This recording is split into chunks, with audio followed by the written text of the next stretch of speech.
मैं अरविंद फौजी। जब मैं मेरे दोस्त के साथ मेले में गया तो मैंने देखा कि मेरी पत्नी खिलौने बेच रही थी मेले में।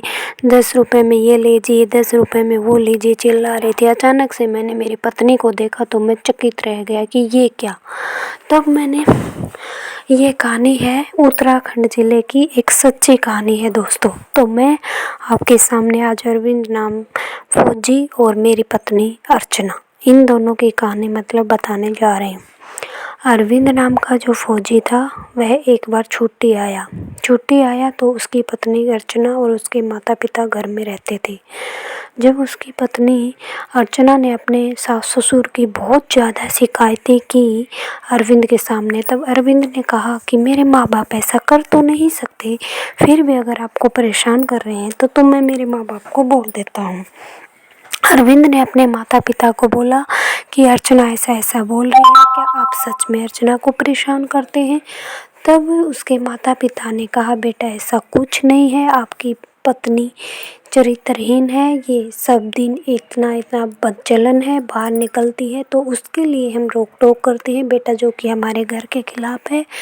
हम इसे पसंद ये चीज़ें हमें पसंद नहीं है, ऐसा बताते हैं। तब अरविंद सोचता है कि मेरी वाइफ अर्चना कुछ अलग बता रही है लेकिन मेरे माँ बाप अलग बता रहे हैं, पता नहीं अब कौन सही है कौन गलत है। इसमें अरविंद सही से नहीं समझ पा रहा था। तो ऐसे ही छुट्टियां पूरी हो जाती हैं और अरविंद अपनी ड्यूटी पे चले जाते हैं। पीछे से एक बार पंखा ख़राब हो जाता है तो अर्चना फौजी को आर्मी में फ़ोन लगाती है अरविंद को कि हमारा पंखा ख़राब हो चुका है। तब अरविंद बोलते हैं कि ठीक है, मैं फ़ोन कर देता हूँ, मिस्त्री घर पे आ जाएगा और ये पंखा ठीक कर देगा। तब वह एक मिस्त्री के फ़ोन लगाता है। उस मिस्त्री का नाम था राजेंद्र, जो कि पंखा बनाने के लिए आ जाता है।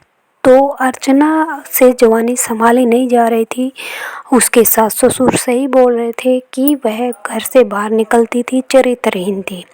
तो दोस्तों देखिए, कपड़े पे दाग जो लग जाता है वो उतर जाता है, लेकिन अगर कुल को दाग लग गया वो कोई भी नहीं उतार सकता है। तो फिर वह पंखे वाला आया, उसका नंबर ले लेती है और उससे बातचीत करना शुरू कर देती है और रिलेशन में आ जाती है। इस प्रकार उससे अगले दिन फिर से वह उसके पास फ़ोन करती है राजेंद्र पंखे वाले के पास कि आइए ना आप, तो उसे ऐसे घर पे बुला लेती है और ऐसे आना जाना शुरू हो जाता है। तब एक दिन वह भाग जाती है उस राजेंद्र पंखे वाले के साथ। फिर इधर फौज में अरविंद को बताया जाता है उसके माँ बाप के द्वारा कि बेटा तुम्हारी पत्नी अर्चना तो भाग चुकी है, वो पंखे वाला जो लड़का आया था उसके साथ।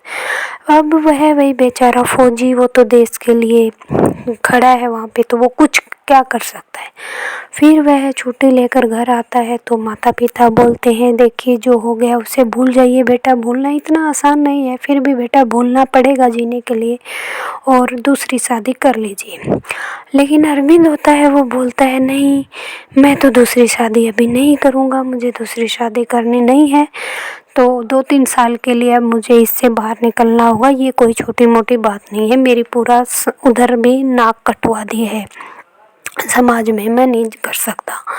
तो ये बोलकर वह फिर से ड्यूटी पे चला जाता है। जब वह 2-3 साल बाद छुट्टी आता है तब उसका दोस्त बोलता है, चलिए ना पहले मेरे गांव चलते हैं और मेरे गांव में बहुत काफ़ी सारा बड़ा मेला लगता है, तो चलिए आज मैं आपको उस मेले में लेकर चलता हूँ। तो बोलता है क्यों नहीं चलेंगे, चलिए आपके गांव का भी मेला देख लेते हैं। तो मेला देखने के लिए जब वह चलते हैं तो जगह जगह पर दुकानें लगी हुई थी, कोई कुछ बेच रहा था कोई कुछ बेच रहा था। अरविंद भी देखते ऐसे ही चल रहा था।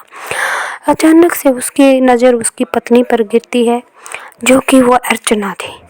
उसे देखकर अरविंद एकदम चकित सा रह जाता है और वह टॉय बेच रही थी। तब अरविंद उससे पूछता है, तब अरविंद उसकी तरफ देखता है और बोलता है, आप अर्चना हो, आप अर्चना ही हो ना।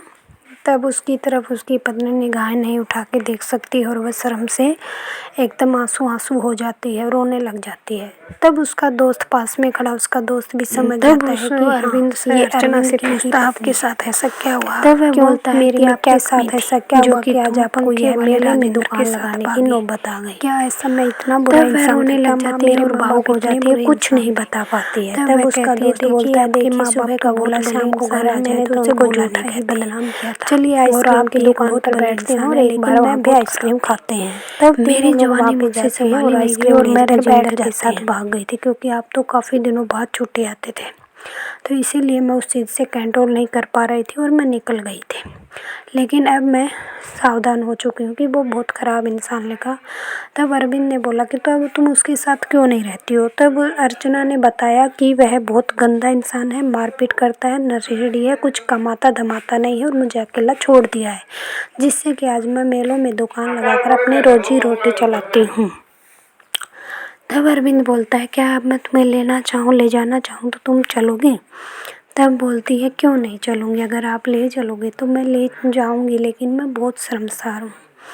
एक बार अगर कपड़े पे दाग लगता है वो हट जाता है, कपड़े पर लगा हुआ दाग हट जाता है, लेकिन कुल पर अगर आपको दाग लगा दिया है घर की बहू बेटी ने, वो हमेशा के लिए छप कर रह जाता है। पहले आप माता पिता से पूछ लीजिए।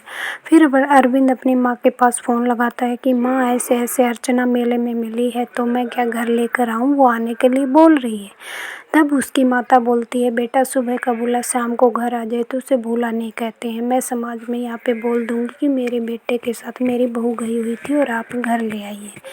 तब बेटा अच्छे से हंसी खुशी बहू को घर में लेकर आते हैं और उसका आदर सम्मान से मतलब उसका दाग मिटाने की कोशिश करते हैं।